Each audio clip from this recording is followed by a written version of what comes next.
In the action of plantar flexion in the ankles, we don't all have the same range of motion, and what is easy for some people's bodies is quite difficult for another person's body.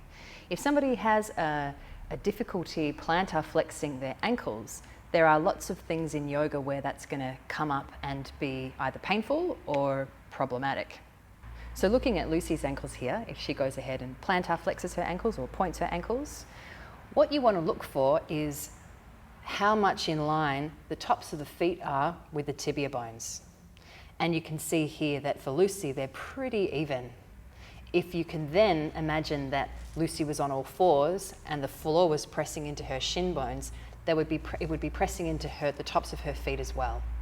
So for Lucy, shapes like being on all fours or child's pose or even saddle pose, the ankles are probably not going to be a source of pain or compression for her because they are in line.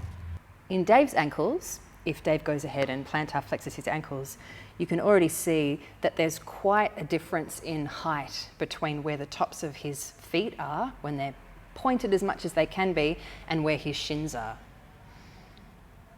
So therefore, if you were going to translate Dave's body into a yoga posture such as being on all fours or child's pose or saddle pose, quite possibly this here would create a little bit of pain or sensation.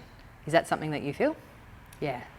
And so when doing a shape like saddle pose, one lovely way to prop this would be to place something at the front of the ankle, like a pair of socks or a little rolled up towel, so that you can try and even out this height. And that's often a nice way of troubleshooting that. Thanks, Dave.